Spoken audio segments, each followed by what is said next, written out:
Hello everybody and welcome back to Warhammer 40K Rogue Trader. Nemesis is officially dead and done with. We don't know if there's gonna be any repercussions of this behavior, but for now the three-armed Xeno, is he a Xeno or is he a mutant? He's a cultist or something like that, or gene stealer?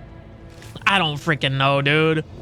I don't know nothing about nothing, but here we are. He's dead. That's all I know. We have a level up for everyone in the room.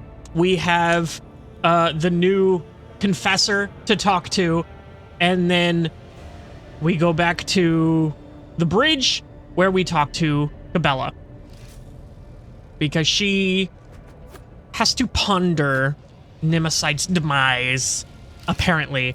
Let's go ahead and start with the level up here.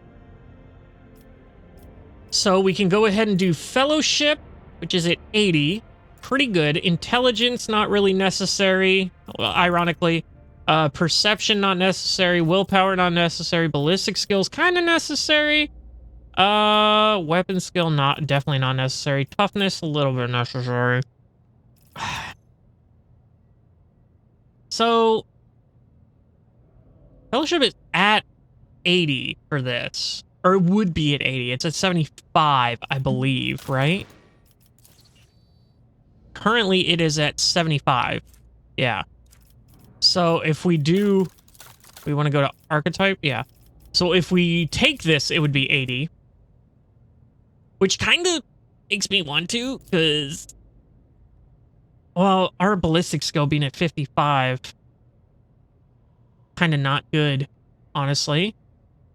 I think we take the ballistic skill. We have been missing a couple shots, honestly. And that does kind of make me hate that, for sure. Let's see. Is there anything that we want to take here? We can't take ballistic skill here for 5 more. Just kind of bump that up. Or we can take the fellowship and kind of take both. Combat Master, nobody gains melee superiority. Dual weapon combat. Dueling mastery we don't need. The dodge would be probably good. Where is it? Nimble? Yeah, 10% to dodge. Let's take a look at our dodge. Can't I just...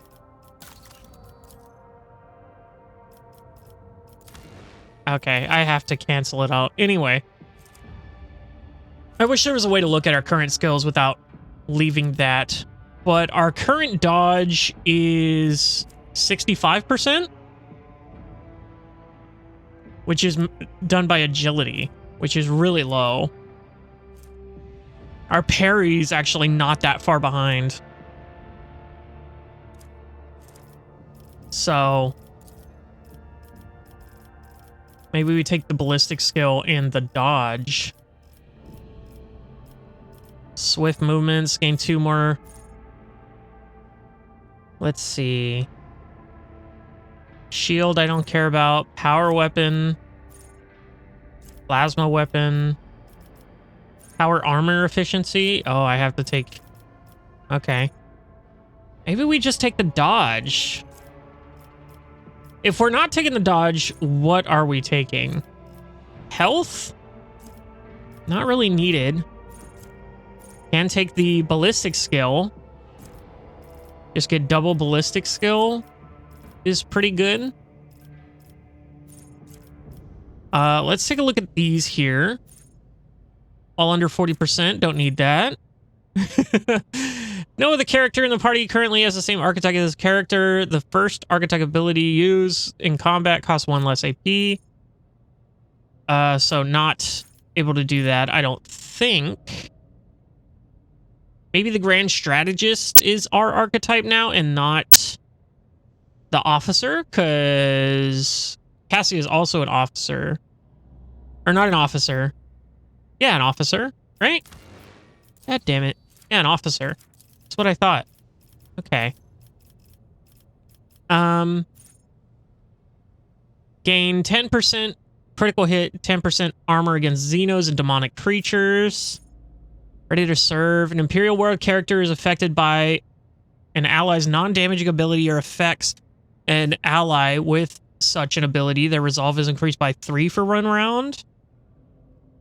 That's interesting because I do that all the time. Stronger together. All allies excluding Xenos, which we only have one of. So maybe that would be good. Well, actually, no, that wouldn't be good because we chose Humanity's Finest and the +5 to the same characteristic. I believe we took that as Persuasion, did we not? Persuasion? Does it say? It does not. So maybe it was Fellowship that we took it as? Humanity's Finest Fellowship, +10. Yeah. So, can't do anything with that there. We'd just be giving everyone +5 to Fellowship, which is not needed. You go kill it. If a servant kills the target that the noble dealt damage to last turn, the noble gains +1 AP next turn. Don't really need that. You protect me. If the noble and the servant are adjacent to each other, which never happens, other than the start... At the start of the noble's turn, they both gain temporary wounds equal to the servant's toughness bonus. Yeah, not really needed there. If the servant has less than 30% max wounds, he can use it once more per battle. Yeah, we don't really care about that, honestly. So, I'm debating just taking the ballistic skill or the dodge. That would put our ballistic skill... Yeah, fuck it. We'll take the ballistic skill. No more dicking around. Let's take a look here. What is our ballistic skill? 65. Not bad. Not bad at all. We have the executioner here. We definitely need to take that toughness. I think strength is okay for the moment. Anytime the Voidborn character scores a critical hit, there is a 10% chance for it to deal double damage. Is pretty cool. Dance of Blood. Allies deal % more damage to enemies if both the ally and their target stand in blood cover. Not really necessary here. We can take... Actually... Can we also take toughness here? We can. Kind of bypass that debuff that we just got with a whole fucking level up. That's alright. I'll take that. I'll take that hit. Let's go toughness here as well. And then... I don't really care here. Oh, what characteristic did he take as Humanity's Finest? Actually, that is a good question here. He took toughness. Okay, so that might actually be worth everything. Everybody just gets... So everybody but Yurlet gets +5 to toughness.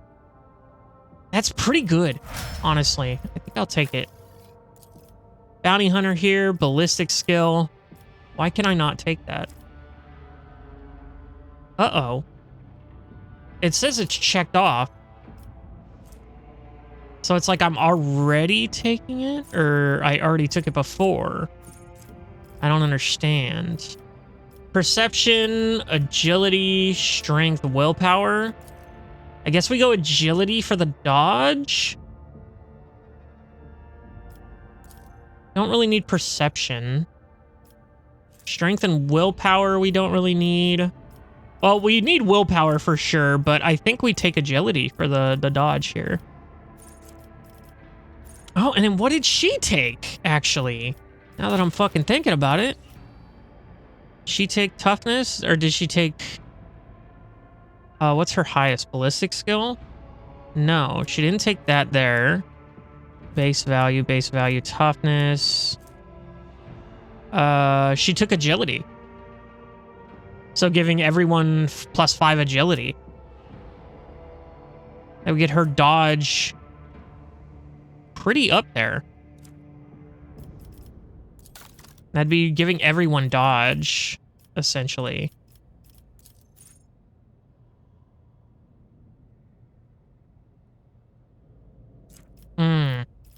Interesting. +5 dodge. We got to remember that. Shield of Faith gains 12% to armor against demon attacks, demons, and warp damage. Difficulty is also permanently increased by 1. That's interesting. Is that a usable skill? I believe it is, since it's got the icon and not the passive icon here.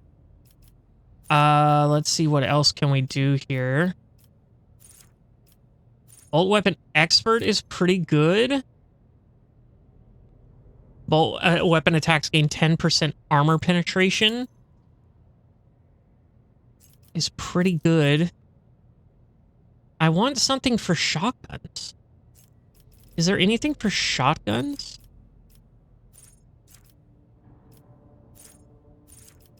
Because we are just ripping these fucking shotguns, bro. Reduces the strength value for heavy weapons by 25. Whenever the wielder successfully blocks an attack, we don't have anything that blocks. 20% penalty to dodge against las weapon attacks, which doesn't really need to be used.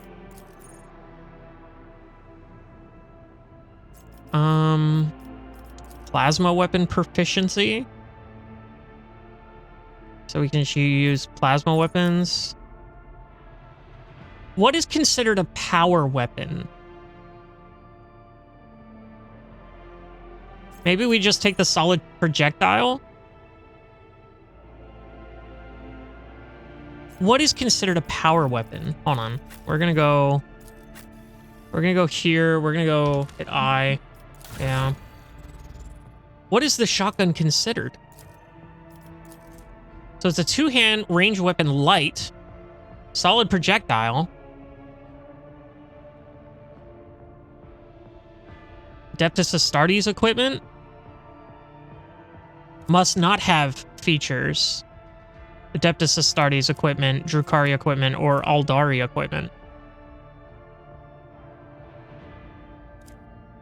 Odd that you can't have any of those with the shotgun. That is very odd. It's 2-handed range weapon light, not necessarily.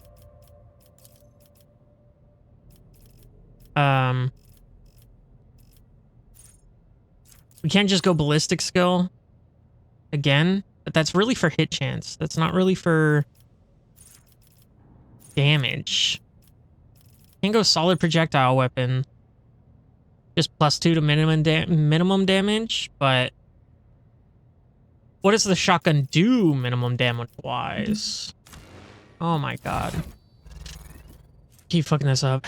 So it'd be 22 to 25? This would be 12 to 15. That's a pretty significant upgrade if I do say so myself, I say so. You know? Not bad. This would be 10 to 12. We use the bolt pistol. I'm surprised I haven't found any good bolter weapons besides the freaking... Ooh, 12 to 17. This actually slaps. What the hell? Do I need... No, I can just have that. It's an Imperium weapon. Let's go ahead and take that. Take the agility, take the solid projectile weapon. It said it's exotic, so I don't know if that counts. I don't think that counts towards that particular. Let's see. Let's double check our math here. It does not. Because it's considered exotic. It's not considered a solid projectile weapon. But this isn't either. Or it doesn't show, at least. 20 to 25. Anyway. Oh well, we made our choice. Fellowship here's pretty good. Willpower I cannot take for some reason. Perception? Her fellowship and perception are pretty high. Does this affects perception? Does the awareness skill? She has and reduces enemy dodge chance. I don't think they can dodge psychic attacks. But what is her? Her dodge is 70. Her awareness is 105. She is our awareness character. So maybe we do that. Maybe do perception.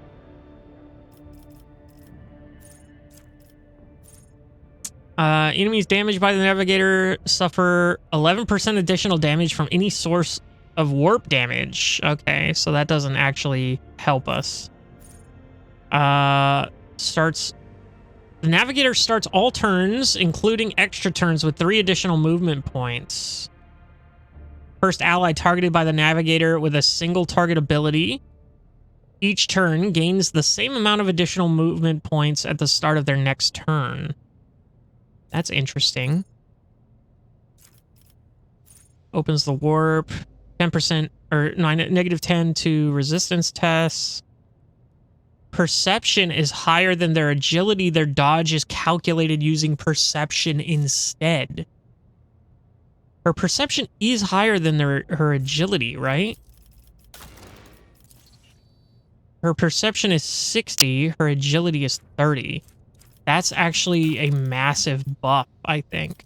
Especially since it's going to be 65 now. Is it this one? Yeah. Okay, well, let's see. Her dodge is now 105. Sick as fuck, actually. Holy hell. Yurlet? Perception's at 65. Her int's a little low, but I don't think that's... Oh, look at that. Okay, so measurement of the character's acumen? Anyway. For each point of intelligence bonus, the character deals 5% more damage with non-burst ranged area attacks. It also affects Lore Imperium, Lore Warp, Lore Xenos, Logic, Medicae, and Tech Use skills. So, is intelligence actually really good for Argenta's shotgun? Is that considered a non-burst ranged attack? Area attack? I don't know what...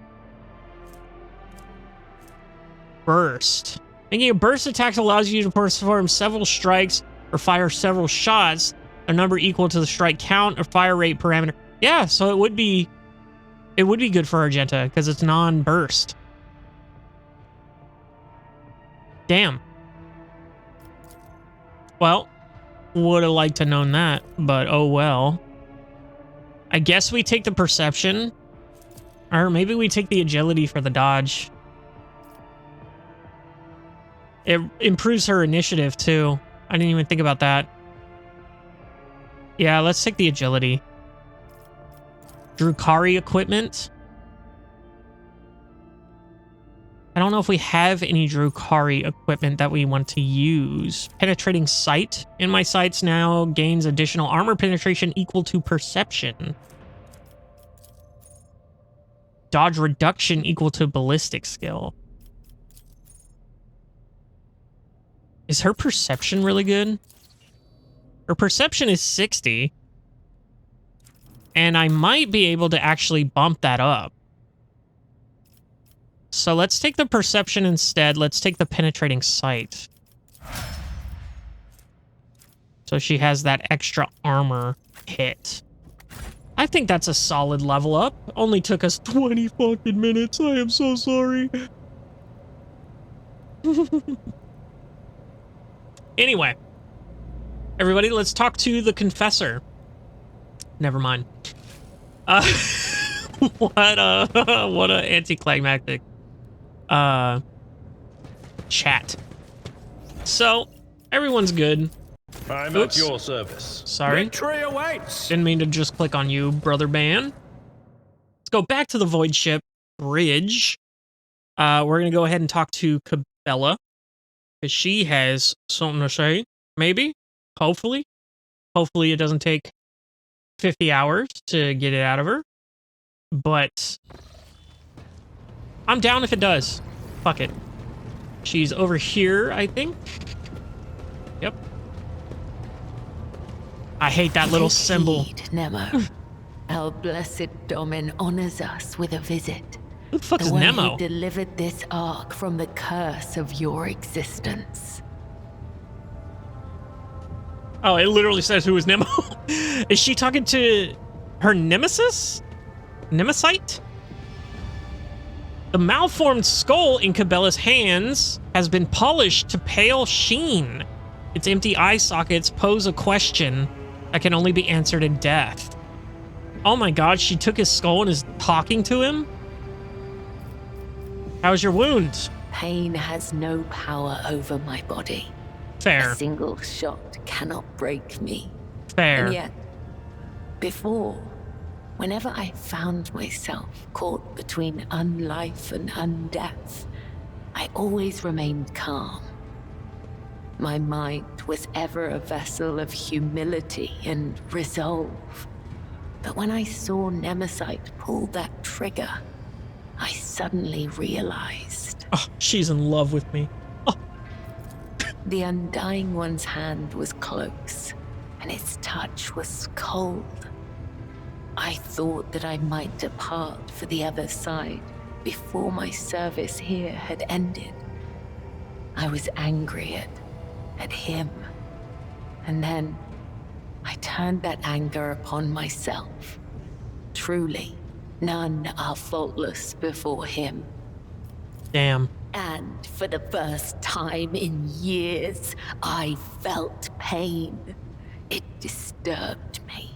It disturbs me still. The wounds of the flesh will mend, but a bleeding soul dulls the edge. Such a blade does not deserve to be at your side. Girl, you took a bullet for me and then got mad at God himself? And you think you don't deserve to be by my side? I have no use for a broken shield. Next time, be faster than your enemies. God damn, ruthless. The shot was meant for me. Never do something like this again. You saved my life. I have no reason to doubt you. These doubts are merely another trial for you to overcome. Follow your thread, and they will be dispelled. Ooh, let's kind of lean into her thoughts here. I will strive to live up to the great faith you have put in me. No pram. Who's Nemo? An aberration, your former foe, his eternal foe. My new companion in shadow and my trophy. You once knew him by the name Nemesite, but now his name is Nemo. Why? Why rename him like that? Whenever I feel the need to voice my thoughts, I turn to him. He is far wiser in death than when he was alive. That is so disturbing, but also, that name's just kind of cute. Am I crazy? Like, it's kind of cutesy, right? Nemo.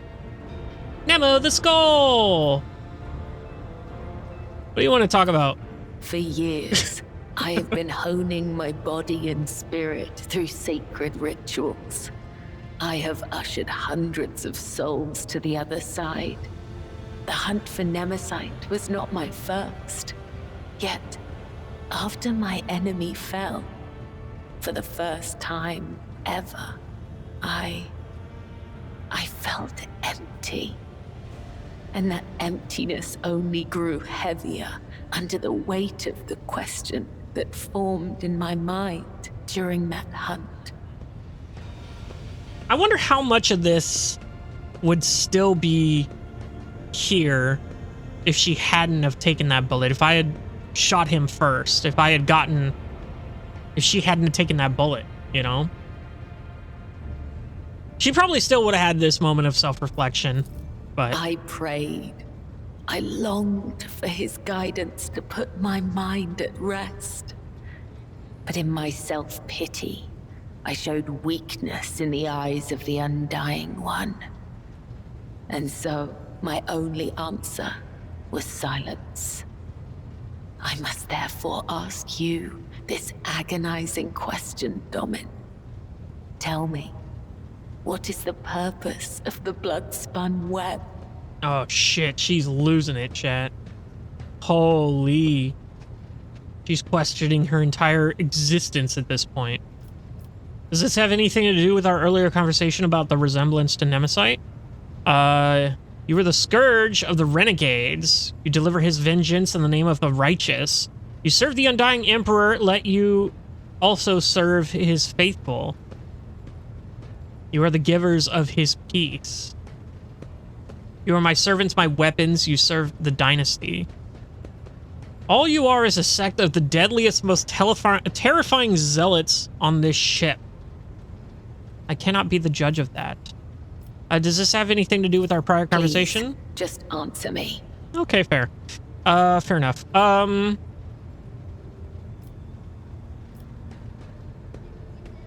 You deliver his vengeance in the name of the righteous? That's kind of putting a good spin on it, right? That's kind of...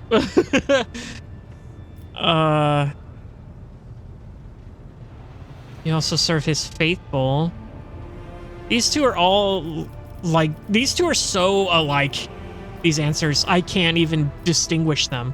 This is more, like, self-serving, like, narcissistic, and then this is just straight up, y'all are crazy. Or just no. I guess you give them peace? That's more peaceful looking at it, right? Kinda? Then that makes me a driver of the ignorant. Fuck. One who guides people into following an idea they may never hope to comprehend. Alright, calm down. All my life, I have walked the road that was prescribed for me. I did as I was told. I searched for the truth in other people's words, then repeated them in my own voice. And I never once questioned my destiny until you came along, Nemo. The way Cabela drags her metal claw across the skull in her hands seems almost affectionate. Ew. I might just as easily have met Nemesite's fate, and he mine. All it would have taken is a different pattern of threads. The only distinction lies in our ideas. Thank you for this conversation, Domin. It has satiated the void that gnaws at my soul, if only for a time. As for how to seal this chasm for good, that I have yet to find out. May the tenets of the web guide me to the truth. She's kind of becoming more fleshed out as a human, not necessarily as a character, but like, well, yeah, as a character too, but like as, like in-game as well. Like she's trying to find her own reason to live type shit. Hey, you're okay. High Factorum Janus Donrock greets you with a cool smile and the merriest hint of a bow. Merriest hint of the bow? Pleasant to see you, Lord Captain. How may I be of assistance? Have you recovered from Nemesite's attack yet? You came very close to death in the chapel. Janus puts a hand on his chest, right where the gruesome wound used to be.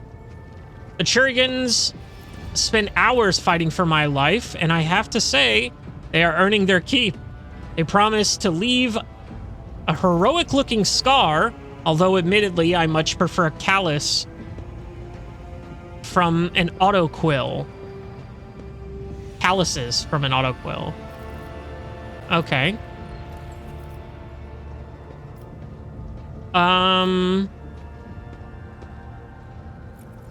Let me see here.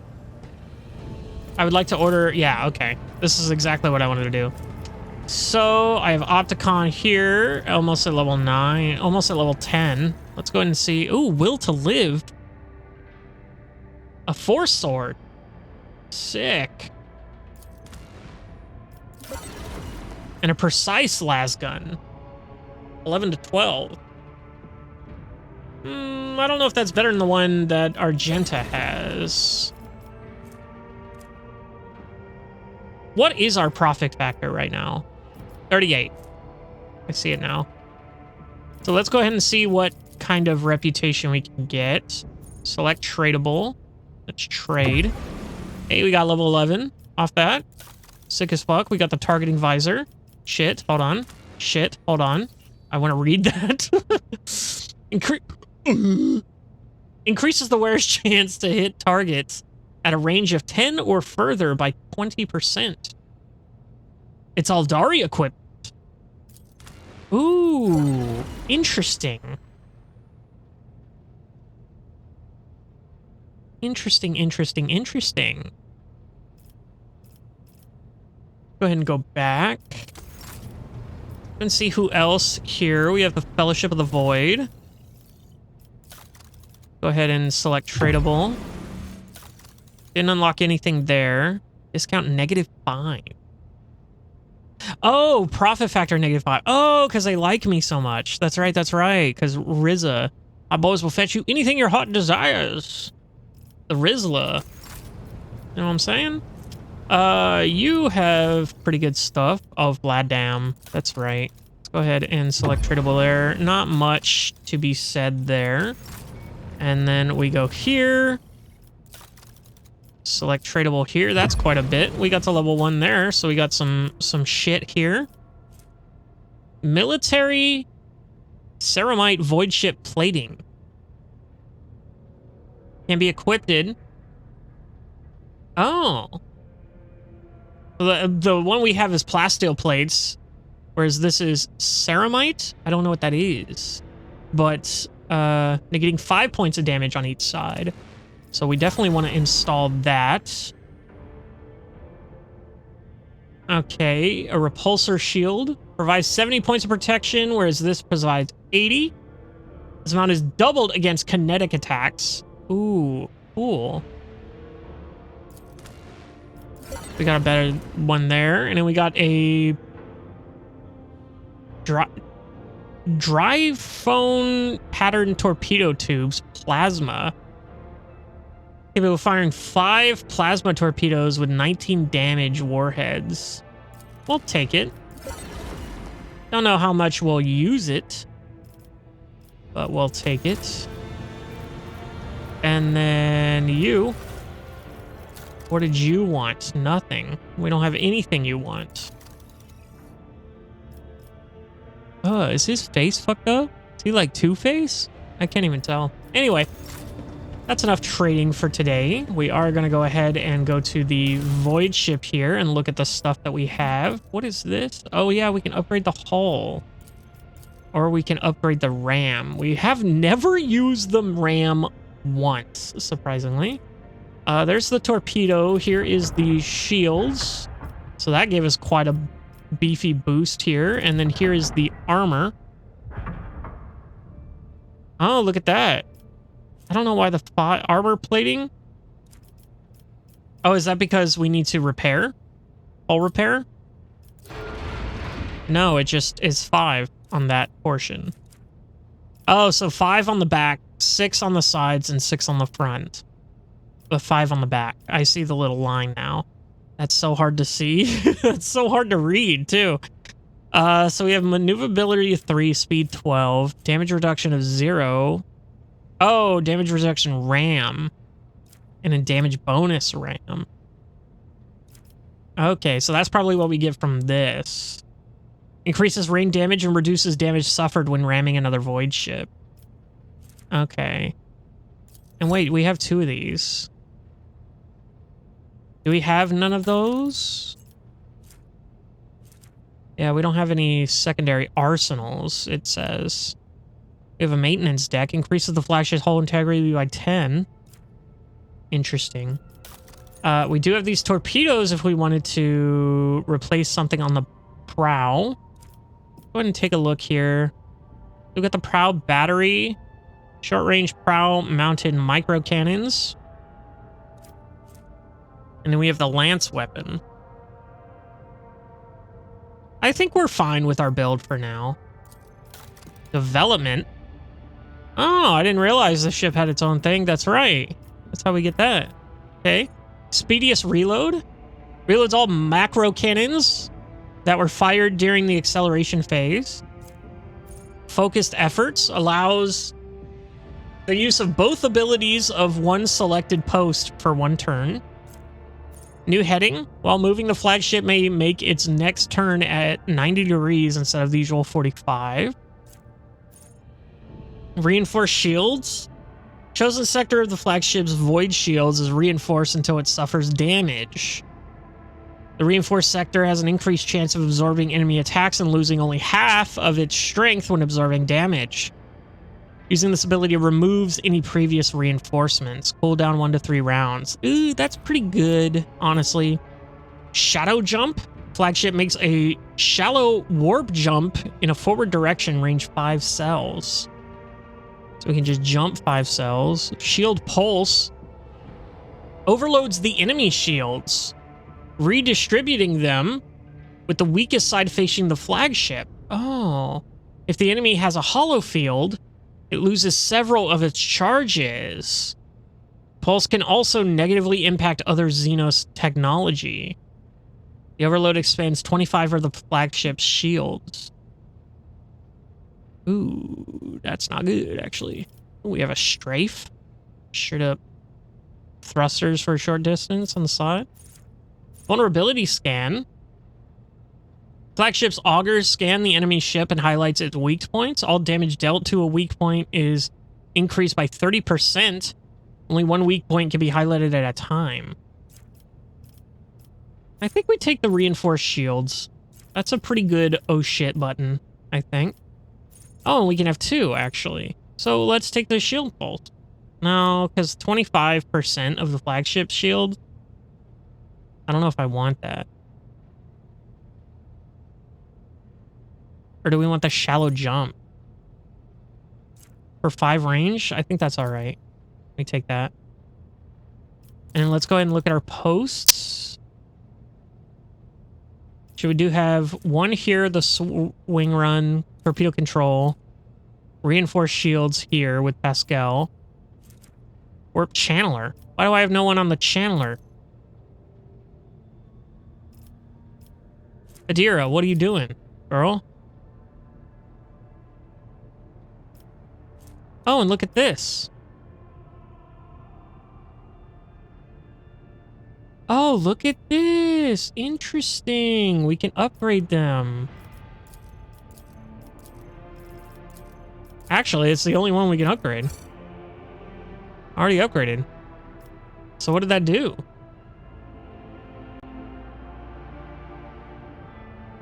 Sure. I don't know.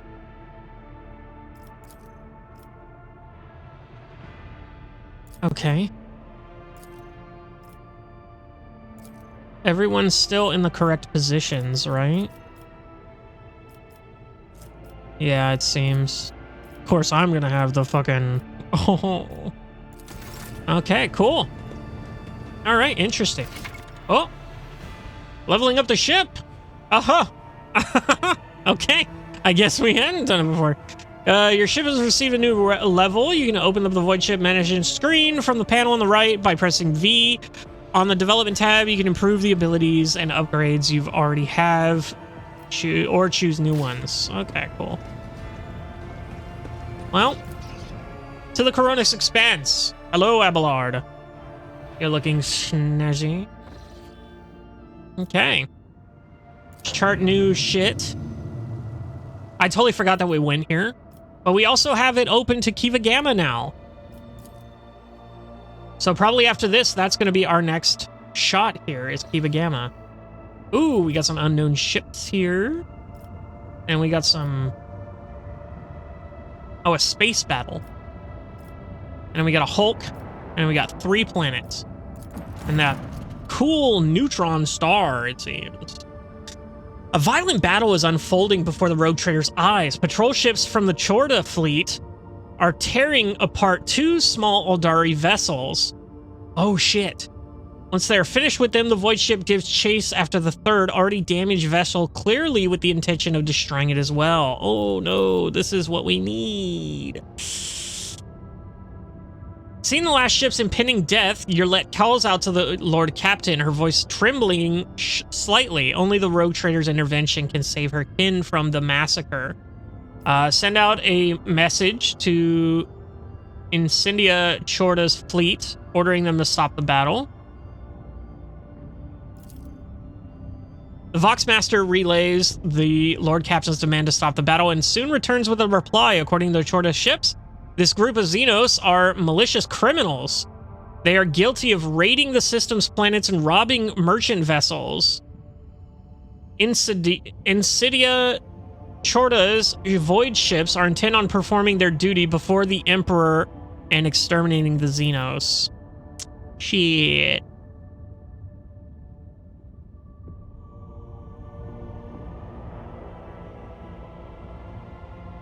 Well, we have some options here. Yurlet sullenly watches the unfolding chase through the stained glass windows of the captain's bridge. She grimly concedes that no crime should go unpunished. Oh, why did it... Okay. Unpunished, except her kin were flying transport ships. It would have been impossible for them to rob a ship, let alone launch a planetary raid. Vessels such as theirs simply lack the firepower to do so. The monkey are lying.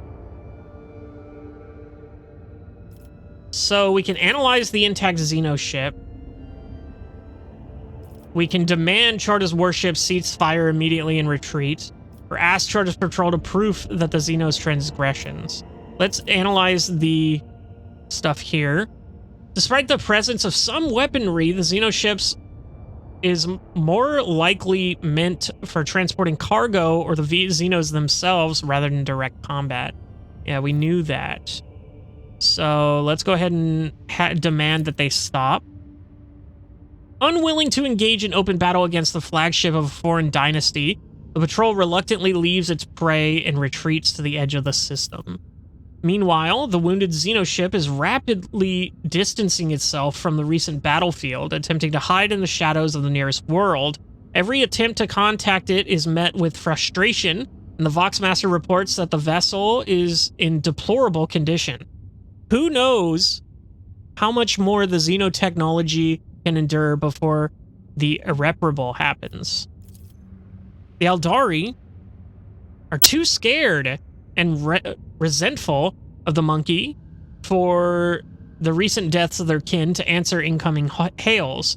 Despite this, persuasion 50%? With my persuasion? Jesus Christ. Despite this, Yurlet is certain that she can convince them to cooperate with the Alantok if she is allowed to speak with them. Oh my god. Imagine we just open fire. She's like, what the fuck, dude? Flip the coin. Fuck. She appeals to her kin's wisdom, but the words of the outcast cannot make them trust Monkey. The pain of loss fills the Eldari hearts. Only recently did the humans destroy 2 vessels of the children of the Asarian. Asarian? And now they offer aid. Worse, they offer aid through the mouth of their captive sister. No, the Eldari will not fall for this trick. Trying to outpace the pursuit of the next monkey vessel, the Eldari overload their void ship's drives. One of the damaged engines is unable to bear the strain. Before your eyes, 100 officers... Before the eyes of 100 officers, the Xeno flashes and flashes a fiery blue light through a stained glass window, thus thousands of tiny shards disperse across the system. The bridge officers openly rejoice, offering prayers to the Emperor. Today, the expanse is cleansed of more filth, the enemies of humanity. What is this if not his providence? We tried. Oh, Lamau, 115 experience. And only the thin figure of the Eldari stands motionless against the backdrop of the intricate stained glass windows, mourning the fallen in solemn silence. Once the pain in Yurlet's soul is numbed, she turns to Lord Captain and nods, a short gesture of gratitude for the attempt to save those who could hardly be saved. Damn. Damn, damn, damn, damn, damn. Artificial facility. Is that this? A vigilant member of the Augur crew has detected a small Xenos vessel drifting through the void. The ship is unpowered and shows no signs of being crewed. Send out a boarding shuttle. The squad boarded the vessel without issue. Corrosion has laid waste to the ship's systems, which led to the death of the entire crew. The interior is full of Eldari corpses. No weapons were found on board, and the dead Xenos, judging by their clothing, were not part of any warrior caste, merely the crew of the now defunct ship.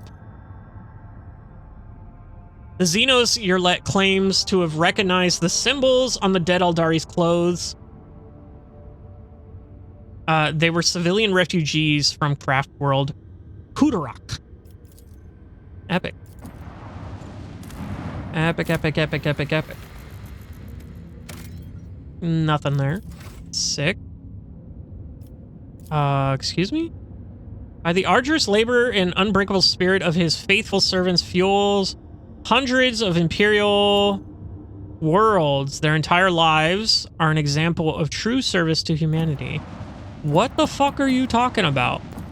Why the fuck did your portrait pop up?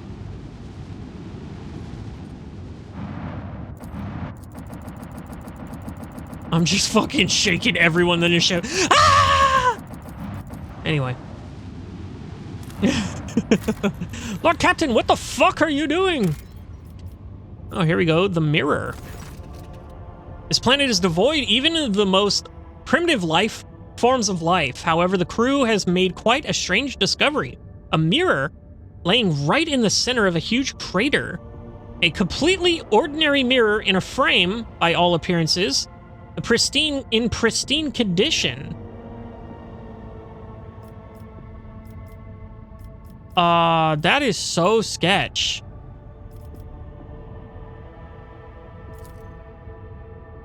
Destroy it. The fuck? The crew blasts the crater, raising a cloud of dust that blocks the auger array, confirming the mirror's destruction is impossible for the time being, but it could not have survived such a power explosion. Definitely not.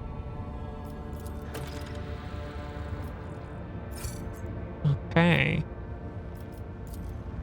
Weird. Very odd. Ah, fuck. Damn it. I was hoping we could sneak by him, you know, but... Alright, prepare for battle. All stations, report when manned and ready. Uh-oh. Alert! The Drukhari have blocked some of your flagship posts using an unknown Xeno power. Your crew will regain control of these posts in several rounds.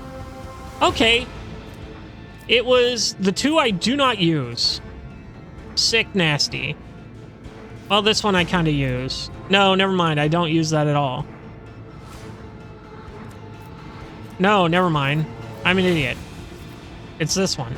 The swing run, which I kind of do sort of use. But it's only 2 turns, so who cares? We're at the first forge. Where are we? So we got Leech torpedoes. We got Talon, Syrinx, Frigate. And then we've got something over here, it seems. A Sigil-class destroyer. Well, clearly we're going to be taking on this guy first here. And... they don't have any shields or anything? Drukhari are just cool like that, I guess? Okay. Let's just move up a bit here. That still doesn't...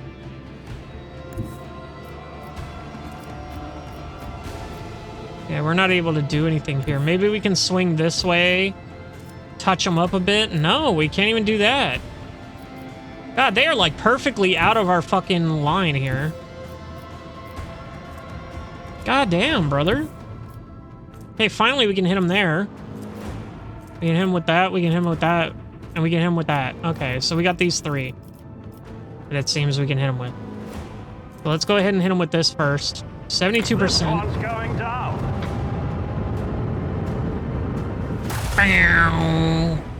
That did a fuck ton of damage, actually. That's crazy.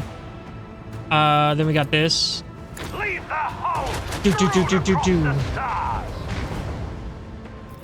And then do.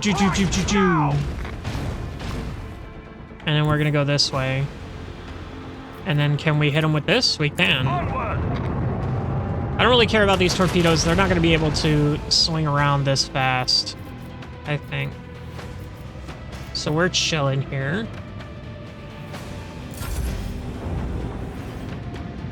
They're gonna swing wide and come back towards us. Not gonna be able to turn completely here. And then they didn't even move. What idiots! They're so dead. Another notch on the macro cannon. They're so dead. And then we go this way. And then there's nothing we can do here, right? Well, we can do this. Macro cannons, volley! It's not like the macro cannons have any, like, cooldown or anything. We took out 2 of them. So, let's just end it there. They're gonna come ahead and come at us. Pretty sure we're gonna be in range then. Yeah. Oh, owie! Oh, owie. Hold up. Not really, actually. Fuck me. They're directly in our fucking blind spot here. Go ahead and do that. Can we hit them there? Can we hit them with the range? Increase by 2? I don't think we can hit them with the range. We could possibly hit them with the range on that one. So let's go ahead and do this. Set the course.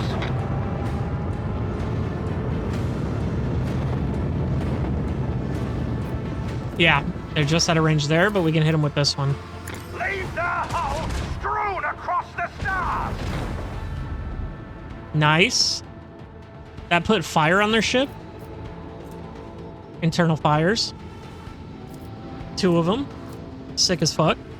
Obsidian shadow field. An eerie and unfathomable haze obscures the vessel. Enemies suffer a negative 25% penalty to hit chance when attacking from within a 2-cell range, and a negative 75% penalty to hit chance when attacking from an outside that range. The field is removed upon firing and has a chance to be re-engaged at the start of the ship's turn in a response to enemy fire that causes hull damage. That's cool. Anyway. Are they gonna swing back and try to hit us? Oh, bad fucking move, brother. Because 1, you're gonna be hitting our shield in the front. Which is probably our strongest fucking shield, I think. Or was, at least. We do have this here. Macro cannon. Pew, pew, pew, pew, pew, pew, pew. Get absolutely fucked. Another salvo. Pew, pew, pew, pew, pew, pew, pew. Miss, and then they're dead. No one can outmaneuver House or Hey! You won 10 void combat. Sick. 91 scrap. Without a single damage taken. Yeehaw! Let's go ahead and check out this planet here.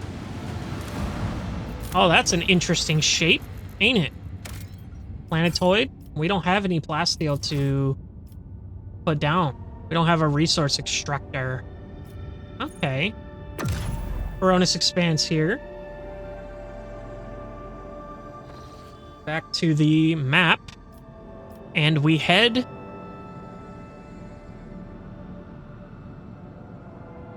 Bring Heinrichs. Oh, no, dude! I don't want to bring Heinrichs, bro. Fuck, dude.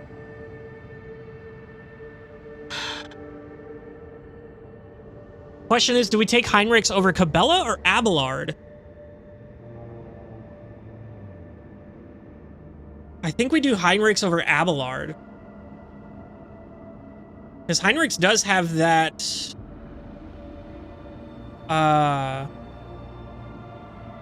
Heinrichs does have the taunting screen. And he also can buff himself. So maybe it's not that bad. Maybe I'm overthinking it. Let's go ahead and make this... No, let's go ahead and take the dangerous route. I'm so, like, I want to save these. Lord Captain retires to his study to ponder what the future holds. A while later, his thoughts are interrupted by a timid knock at the door. Oh god, is it Cassie again come to flirt with my ass?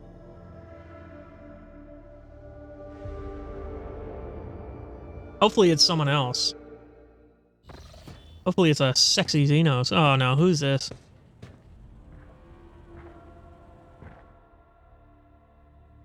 Uwe. A young servant in fine livery... What the fuck? Quickly bows to you and places a peculiar object on your desk. A transparent dome with a living flower inside. 90% intelligence is crazy. With only 35%, with a difficulty modifier of 55. The servant... Oh, I should have checked that 50% one. That was so fucking high.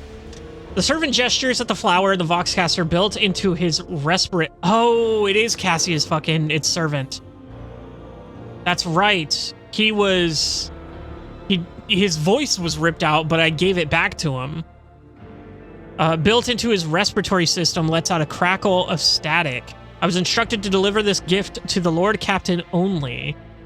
Examine the planet. Before you is a fragile branch of Lavandulum quadas. A most rare specimen native to the world of Quadas in the Calixus sector. Covered in tiny blooms, the color of the purple sky. The plant has been carefully sealed inside a dome along with mineral fertilizer modified by the Magos biologists, which will sustain it for many years. Jesus Christ.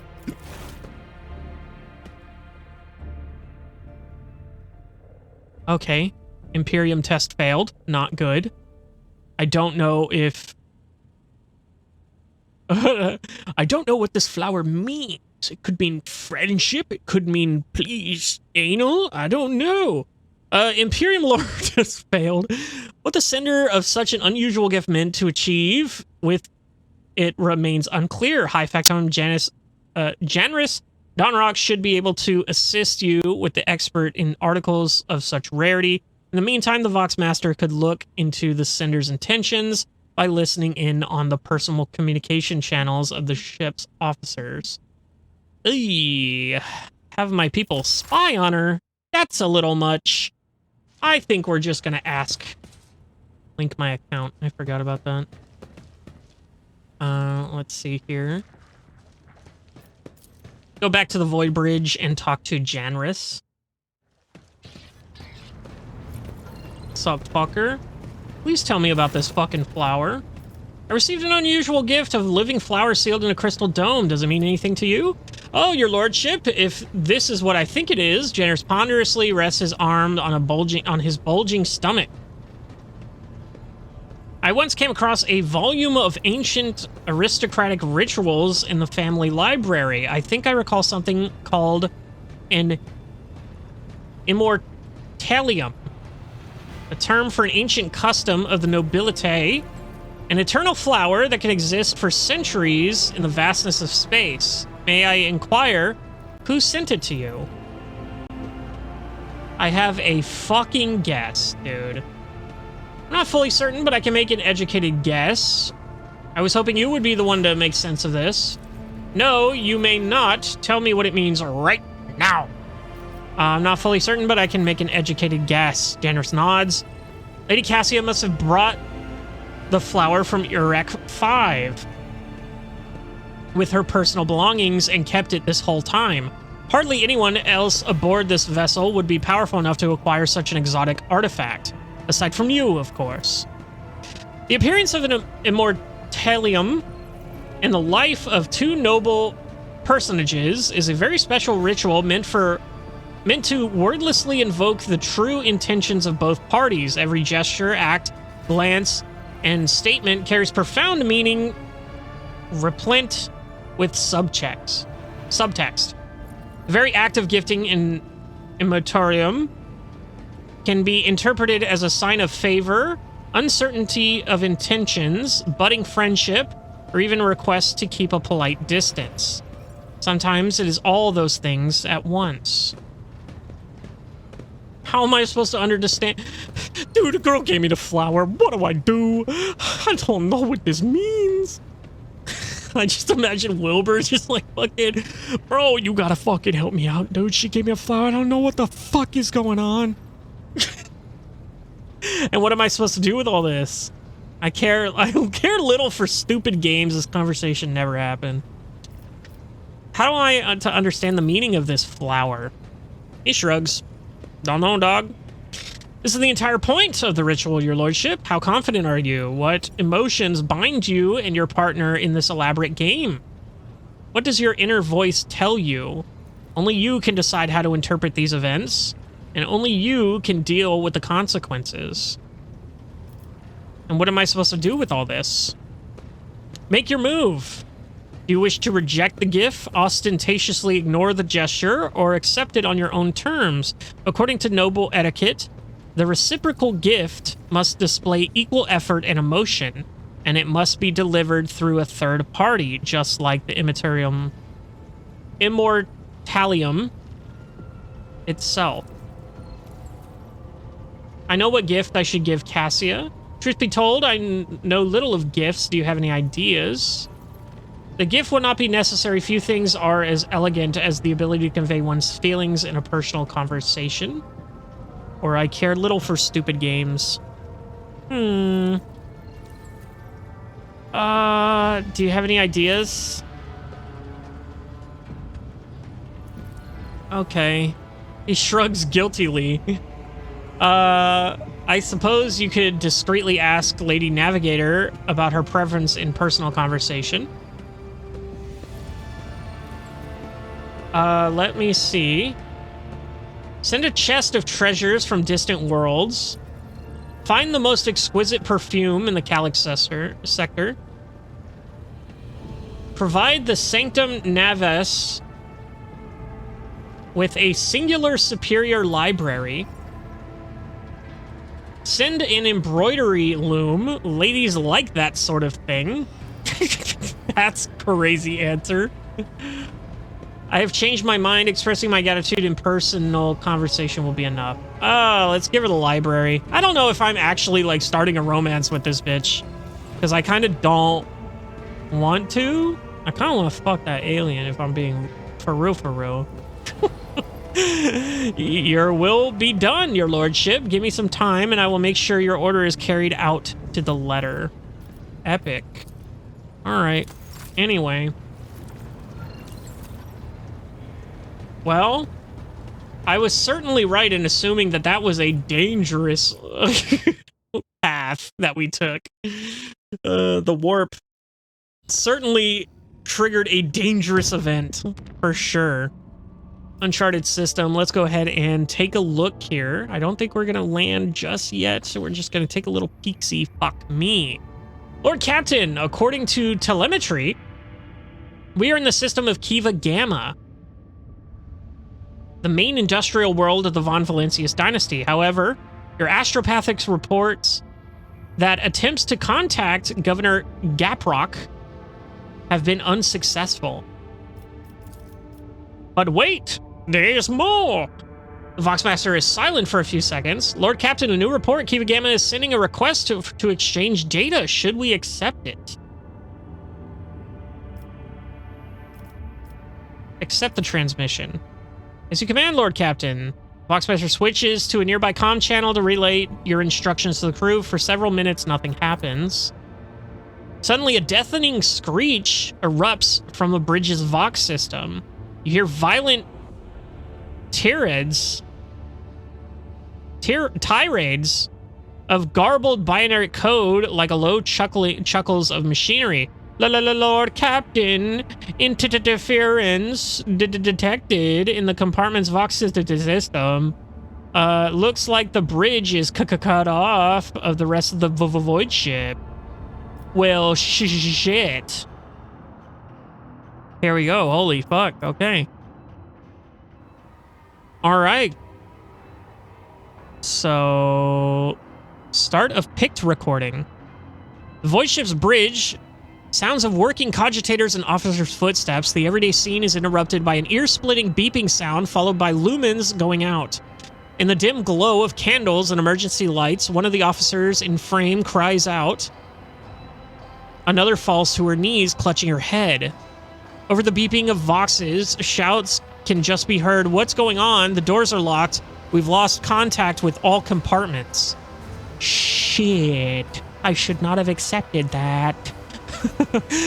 One of the bridge officers turns to the throne. Lord Captain, the Vox stations are malfunctioning and overloading the system. None of our outgoing transmissions are getting through. The incoming ones that do make it are distorted beyond interpretation. The Lord Captain gives the order to decipher the incoming Vox transmission at all costs. Continue sending orders from the bridge and request status updates from the other compartments. Let's ask for a status update. Persuasion. There we go. We love to see it. The officer salutes and hurries over to the bridge Vox system to the Voxmaster, who is leaning over her station. Moments later, a cry of surprise. Lord Captain, our transmissions are being distorted as we speak. Depressurize the lower bays. Execute adepts of the Mechanicus cult. Machine cult. Oh, shit. Disable the life support systems. If even one command goes out, Wilbur gives the order to assign officers to all control systems and execute manual transmission override and send orders to the other compartments on paper. Let's go ahead and do that, I guess. Oh, that does not look fun. That... The Rogue Trader gathers the senior officers and assigns each one of them to a ship's control system. One monitors the comm line, another prepares written orders. The Voxmaster unit sets up an internal communication system via comm beads. The crew's efforts are expendant and well coordinated, and within moments, servo skulls carrying instructions from the Lord Captain are driven into the ventilation shaft and vanishing into the gloom. Scrap code. The voice belongs to the on-deck engine seer, who has turned to the Lord Captain from his station. We've been attacked with scrap code, a tech heresy designed to corrupt machines. The transmission received from the planet was infected with this taint, and it is now running through the ship's veins. Omnissiah, preserve us. The Voidborn officer appears before the Lord Captain once more. Whatever it is that's attacking us, we have a backup procedure that can circumvent the box barrier. In the atrium, and in the interim leading to the bridge, there's a terminal for an isolated system that might still be unaffected. A loud pop, the pipes over the officer has burst, and a blast of hot air flings the Voidborn away from the Lord Captain, his body slamming straight through the cogitator panel. The picked frame spins uncontrollably. The servo skull was jolted by the gust. The picked recorder fogs over, the Vox picking up crackling of electricity and a death cry. Gas on the bridge, a junior attendant shouts and instantly doubles over, inhaling the poisoned air. The Rogue Trader gives the order to evacuate immediately, commands the crew to carry on with their duties until the very last, runs for his life on the bridge. Everybody evacuate. The Rogue Trader personally oversees the evacuation. Bring the plasma cutters. Get the wounded to the exit. The officers repeat his orders When the servo skull following the rogue trader reaches the doors, they fall to the plasma cutters and crumble outwards. The rogue trader is the last to leave the bridge. Leaning on the support beam, the rogue trader takes several deep breaths, trying to flush his lungs with air. Then he straightens, smooths his uniform, and heads towards the goal, a goal known only to him. The servo skull follows. The atrium, it is atrium, right? Is in a state of panic. Silhouettes skitter about in the dark hole, illuminated by only the flickering of emergency lumens. Curt orders and someone's feverish words of prayer can be heard. Having lost all communication, the beheaded ship is writhing in agony. It takes a while for the Lord Captain to find the cogitator mentioned by the fallen officer. The panel of the isolated terminal is riddled with cracks and bloodstains, and on the floor of the terminal, a tech priest is lying in a heap with his head smashed and technical liquid mixed with blood oozing out of his ports. The Lord Captain decides to take his chances restoring the terminal. The rogue trader enters a sequence of commands into the terminal. The machine goes dark for a few seconds, then whirs. The screens fill with endless streams, then light up again. The control panel responds to the Lord Captain's request, warning about the critical situation on the lowermost decks of the ship. The Lord Captain decides to descend to the lower decks himself, send officers to the compartment where the situation is critical. I guess we go ourselves. As soon as the Lord Captain takes a couple of steps, Adira grabs his sleeve. Her eyes are wide, staring off into space. Darkness is waiting in the lower bays. The darkness is lying. It beckons, it promises truth, but instead of truth, it's all pain and suffering and fear. Adira continues to speak in a hushed voice, trying to persuade Lord Captain to not to believe the mad cogitator possessed by something foreign and malicious. The Lord Captain disregards Adira's desperate plea, decides to follow Adira's advice and go back to the bridge. I mean, this is a skill check, but I don't know if we want to just disregard her warnings like that, but maybe we should, because we need to go down to the lower bays to fight off the darkness. Let's try it. Fuck it. Agility test succeeded. The rogue trader rushes to the elevator and goes down to the lower decks, the pict frame juddering from the servo skull's swift flight. Suddenly, the recording is heavily distorted. Noise appears on the screen and the pict rocks back and forth.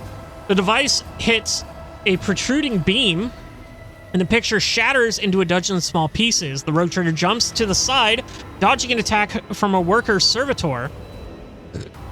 Shrieking binary trills flood the Vox recording, and the pict recorder picks up nothing but sparks from the blows. Eventually, the frame rights itself. The rogue trader, weapon in hand, is standing over the broken servitor with claws mindlessly at the floor with its appendages.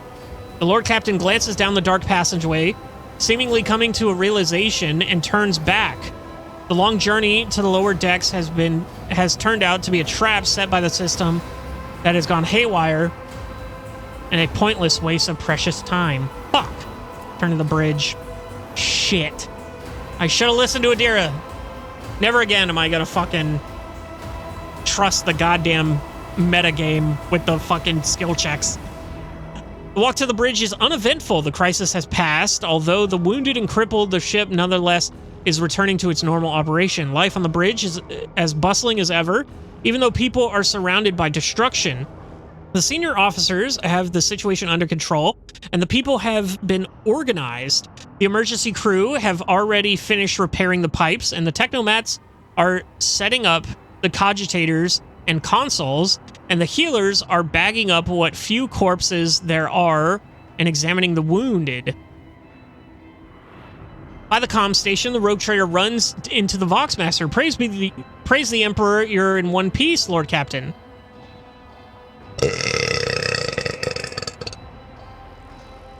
Lamau.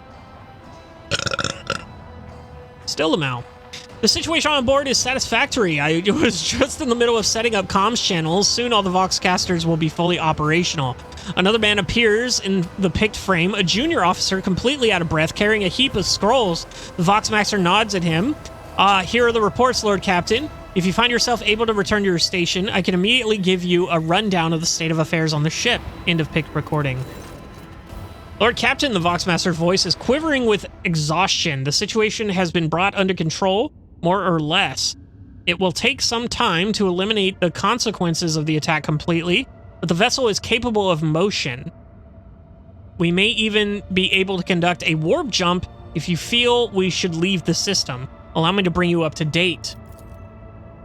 Fortunately, the brig suffered only minor losses. The report mentioned only a few casualties that have already been replaced.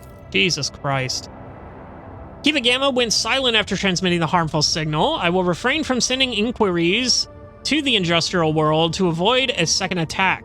I'm afraid we have exhausted our options for remote analysis.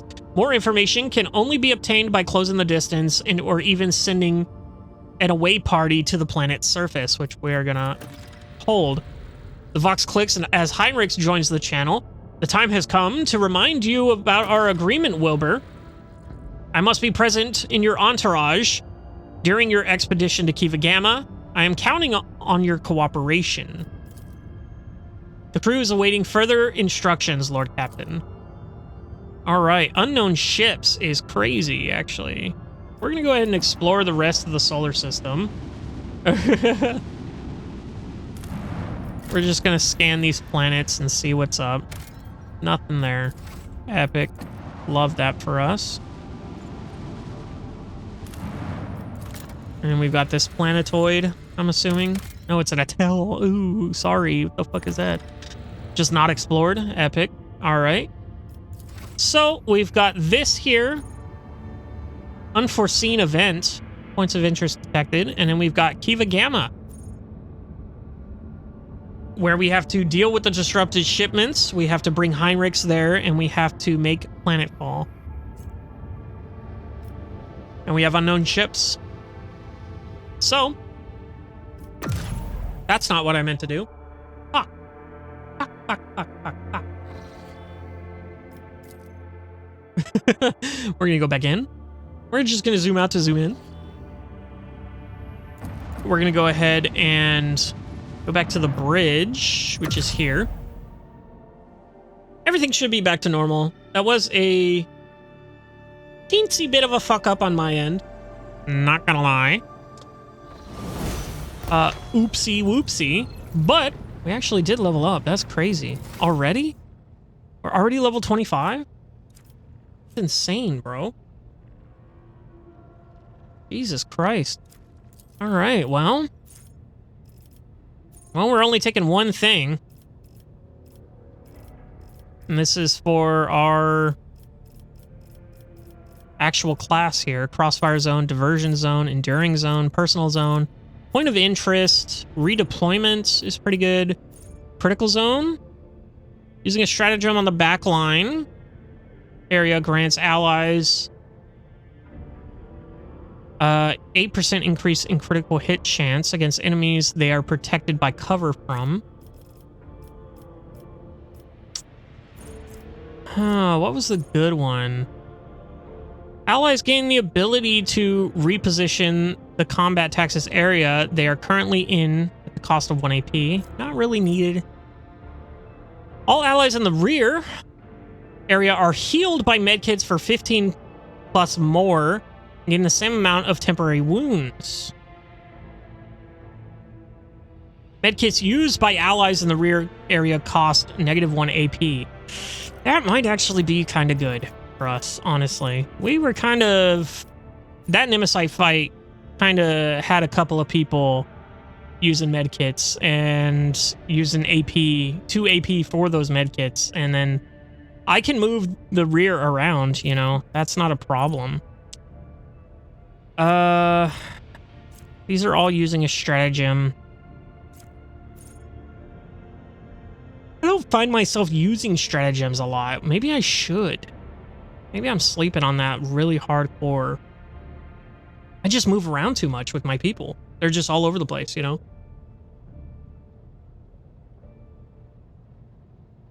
Ooh. Every enemy killed in the frontline area increases all bonuses of combat tactics areas by 1 until the end of combat. That's actually pretty sick. Because I do that a lot. I do that a lot.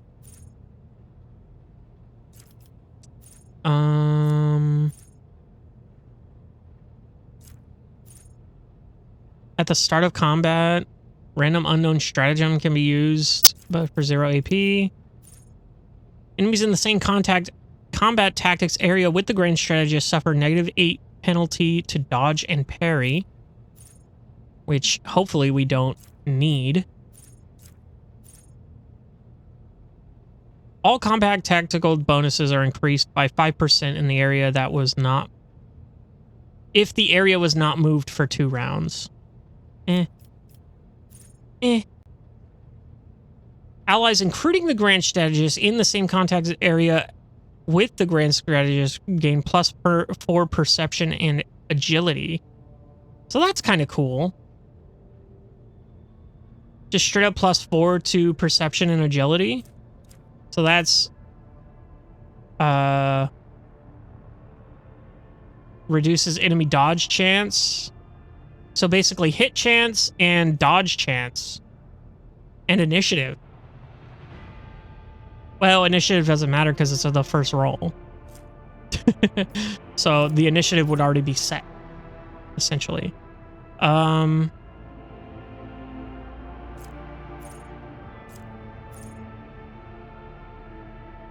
Grants allies in the area 30% increased dodge against other allies' attacks, which isn't necessary. Using a stratagem on the rear area also makes the allies in the area enemy's lowest priority for 1 turn. Interesting. I think we take personal zone. Even for the perception. And the agility is going to be dodge.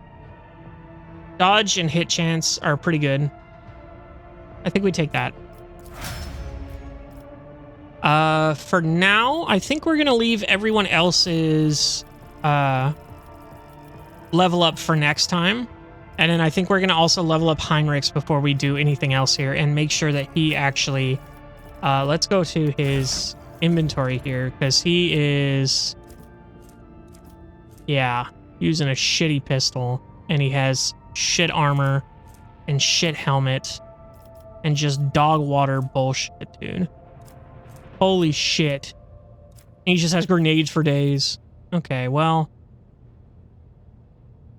can he even use... what is his Medicae? 30. He can't even use medkits, I don't think. Yeah, he can't even use medkits. Fuck. Well, that means Cabella's going to be the only one that can use medkits, right? So Abelard's going to be out. Oh, Argenta can use medkits. Oh, and she has a fuck ton. Okay.